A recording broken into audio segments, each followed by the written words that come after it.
Hi everyone, today we're going to look at the reasons why your chain may not be going into gear 1, the largest sprocket, the easy gear for going up the hills.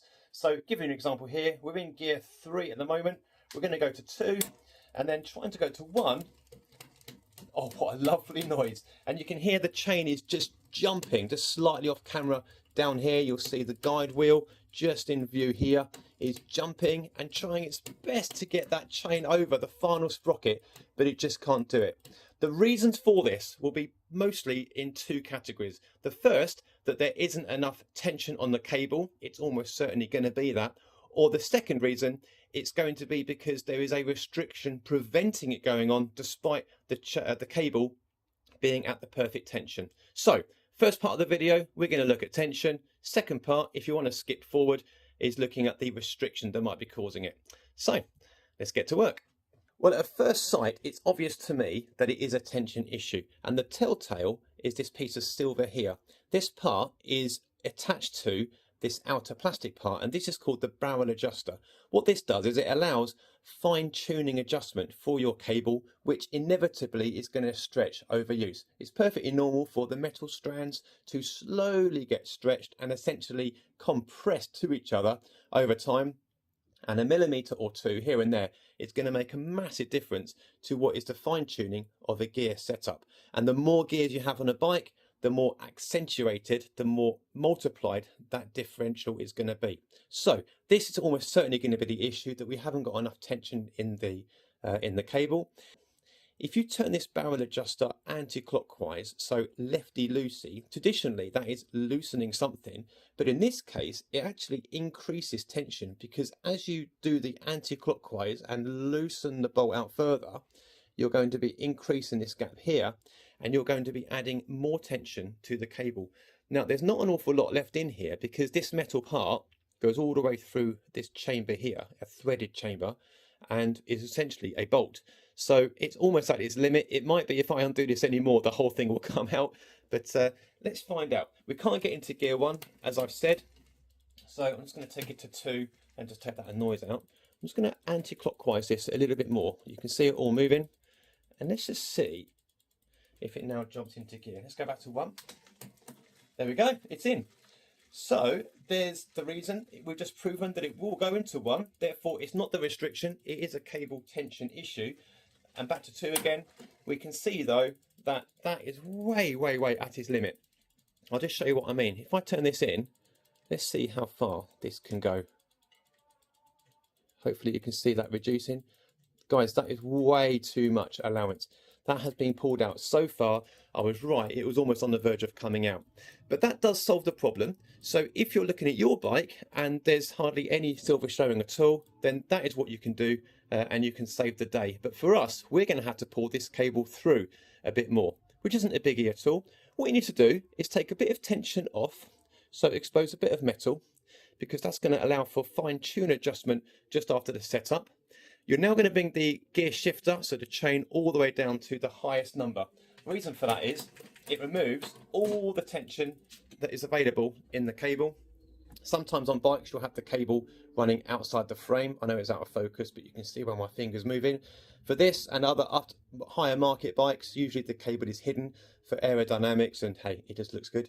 So here you can just pull this part of the cable instead, and you can see how slack that cable is. It wouldn't hurt to put a bit of cable through. So usually it's a hex key or Allen key bolt head. Sometimes in older bikes or lower budget bikes, no offense, it's sometimes a nut, in which case that's likely to be a 9mm unless it's a much older bike. Nevertheless, find out what you need to undo it with and remove that tension. Now you don't have to remove this bolt completely or the nut, but just enough so that the cable is freely moving. There we go. So what we're going to do is use this very professional method of thumb and finger. Making sure you're in that highest number gear, you're going to, with your thumb, push some tension onto the derailleur. Hopefully you can see me doing that, like that. And the forefinger, index finger, is just holding it, that tension there. Can you see this part out of focus has just moved? You need to hold that part up like that with your thumb and finger, so you can pull some of this cable through like that. Now, by tradition, it might be that you pull it taut and then there's a kink in the cable afterwards. You see that?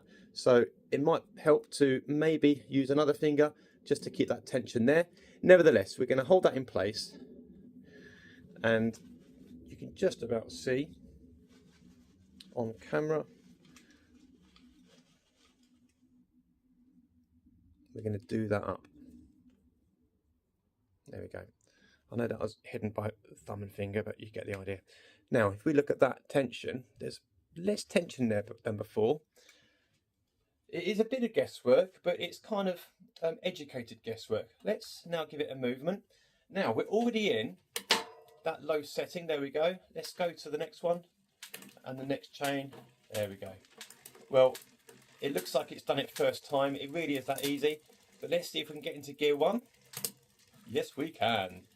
Now, the test is, it's all very well knowing we have the tension to get us up through the gears to the granny gears, if you like, for going uphill.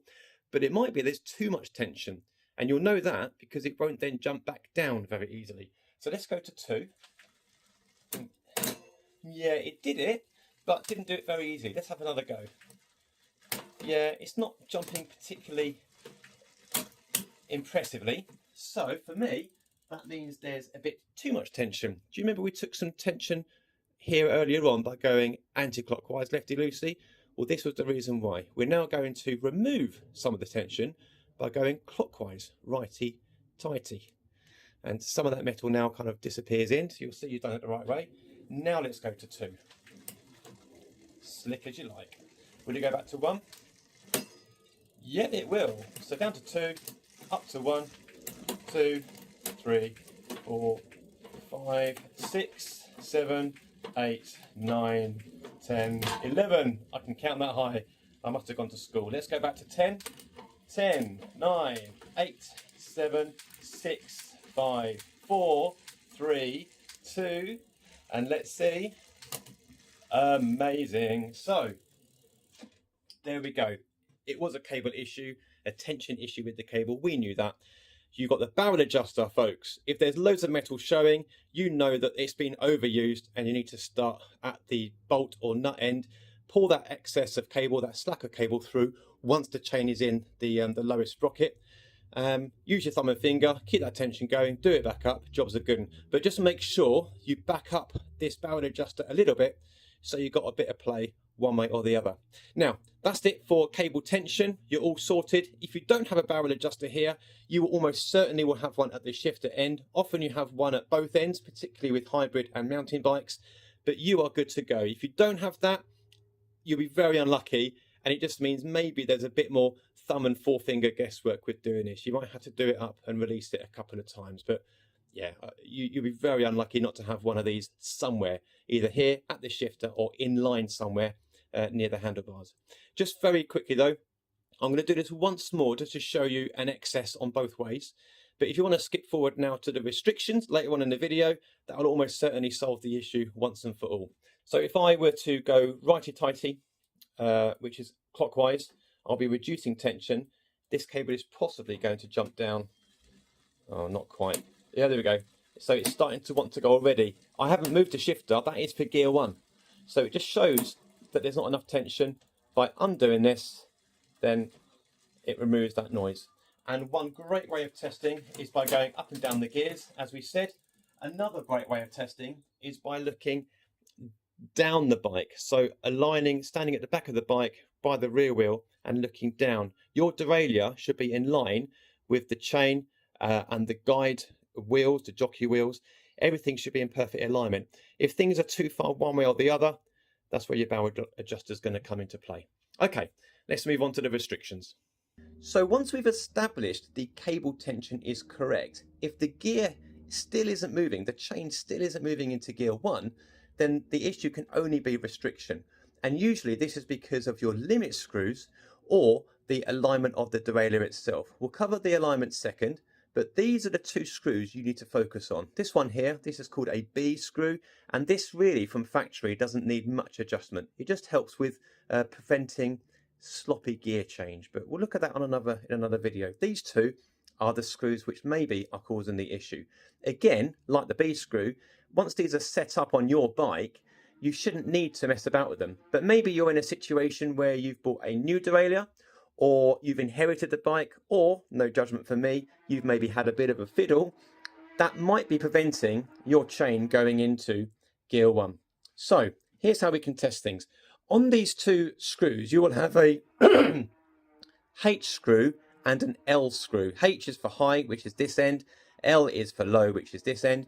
And if you're not going into gear 1, the chances are, again, assuming your cable tension's correct, it might be that this is tightened in too far. I'll show you what I mean.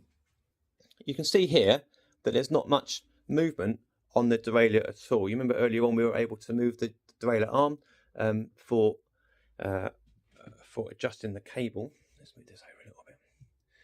You can see that there's not much movement there. This actually, I think, is the perfect setup for this bike. However, if we go down to gear 2, and let's put in some extra tension on this. We're going to go 1 turn, 2 turns. Now when we try and go to gear 1, let's see what happens. There we go, it's not even allowing it. I've clicked, and you can see there's a bit of movement here, but it's not moving enough. That's because that limit screw is preventing the chain from moving enough. If I remove 1 full turn, remember I did 2, let's see what happens now, going into 1. Yeah, that's all right actually. Yeah, it's preventing it a bit, look at that. So, let's just move a little bit more tension. There we go. And now let's see if it moves in. There we go, great. So we've got that limit screw back to where it was. But what about if it was too far? Because you could say, well, why not just remove it altogether? If you remove the tension even more from that limit screw, what happens is, let's get into gear 1. There we go. What happens is, there might be still way too much allowance, there we go, in that derailleur. What can happen is, with some shifters, not on this particular bike, is once you're in gear 1, you can still add further tension to your derailleur, to your shifter rather, and it will push the derailleur even further. I don't really want to do this, but for the purpose of the video, I'll show you. Let's imagine that extra tension can be on there. What will happen to the chain? It will start, there we go, it will start to come off. Can you see it's coming off here? The whole thing's going to come off and get caught between the freewheel, the cassette, and the spokes, and that could potentially cause some serious damage to your bike and to you. So let's just put that back on again. That's why you need that limit screw. So let's go down to 2, just to remove the chance of this coming off. And like I say, this shouldn't need touching throughout the life of the bike, but just in case someone's had a fiddle after it's been set up, this is what we need to do. So let's just put the tension back in again. Now again, too much tension means you can't change gear at all, but into 1, yeah, not quite off enough. Let's take that off a little bit. Right, down to 2, back up to 1. Yeah, I think we're there. And the final test then, that's preventing the issue we had, but is it too much reduction in tension?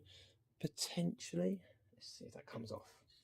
Yeah, it's just about to come off. So a little bit more tension. We're talking fine-tune adjustments now, guys.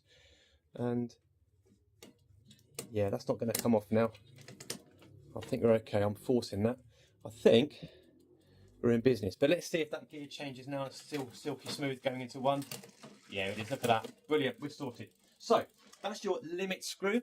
And similarly, down this end, when you come to the big gears, the H screw, when that tension starts to go on the cable, which we've already established will happen, if your limit screw isn't set up correctly at this end with the H part, then it means your chain is also going to come off this end. So it's important the same thing happens here when it comes to first setting up your derailleur. I've got lots of other videos about setting up a derailleur. That's not what we're doing today. So this needs to be right first, the H screw, to then set up the rest of the gears. But there we go. So that was the first cause of restriction, and the second most common is the derailleur being out of alignment. Now you can see here that the derailleur and the arm of the derailleur itself is nicely parallel with the wheels, with the frame, going all the way up to the first gear here. And as we go through, what we want to see, looking down the length of the bike, is this parallel positioning of the derailleur doesn't change. There might be a degree of movement because obviously the chain will move slightly diagonally with the front gears in relation to the front gears, particularly if you only have one gear at the front. But as we're going through, that should still stay quite parallel. If it doesn't, that is going to potentially be the cause of your restriction. You can see here it's perfectly in alignment, but the reasons for it are most likely to be your gear hanger. So let me show your gear hanger just around here, movement of the camera. This part here is the gear hanger, and it attaches the derailleur. This part is the end of the derailleur to the actual frame itself. And this part is the black part here. But for ease, I'll show you this one, which belongs to a different bike, a different shape. And the way this works is you'll get one part attached to the frame of the bike, and then this part is what this will be attached to. And it's a fairly good bit of metal, but it's a lot softer than the frame and the derailleur itself, which means if for some reason you get the bike caught, particularly if you're mountain biking or doing more extreme riding and you hit some rough ground or a rock, if the derailleur gets caught, the derailleur is going to push this part, and this part is going to bend and potentially snap altogether, and that's what you want to happen. Some of these are quite pricey, but far cheaper than a derailleur, so you want that to bend. But the problem with that is sometimes you won't even know you've done it, and unfortunately sometimes just chucking a bike in the back of the car boot with this side facing down onto the floor of the boot can be enough to bend this out of alignment. So the way you would need to check is by looking down, like I've said, and just see what the tension is like, what the position rather is like for the derailleur. Now, just zooming out a bit, I'm going to get a hanger alignment tool. Okay, so let's say it is out of alignment. What do you do? Well, that is something I'm not going to replicate for you today, but this is a gear hanger alignment tool. And the way this works is you would remove the derailleur, usually with a 5mm bolt, Allen key head, and this will just hang loose. You'll pop this in with where the derailleur would go, and once this is tightened in, you can move this all the way around the bike, and by using the ruler at the end of the hanger, you will see whether things are out of alignment. If I just pull the camera back a little bit, I'll give you an example, roughly an example of what it would look like. So once this is in, you will see whether the gear hanger is causing a misalignment like that, or whether things are nice and true. And as you work your way around the wheel, as this one would be, you want to make sure that things are completely parallel. Now, this is quite an expensive tool. There is a cheaper way of doing it, although not ideal. But if you're in a bit of a hurry and you want to give things a go, you could actually use an adjustable wrench. Again, this won't be attached, this will be off the bike, but you can fit this to the edge of the gear hanger.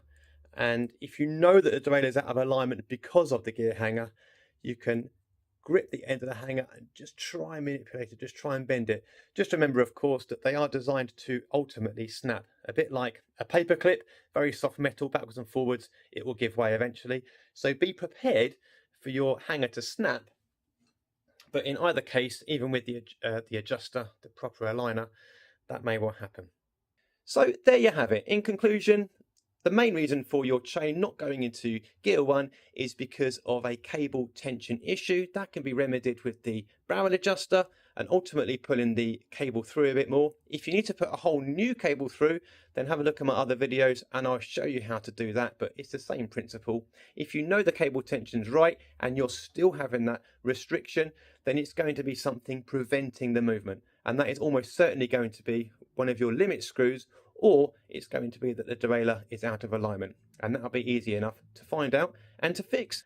And there we are, job done. Thank you so much for tuning in. I hope it's helpful. Remember to like and subscribe. That'll encourage me to upload more videos. And I'll see you next time. Bye for now.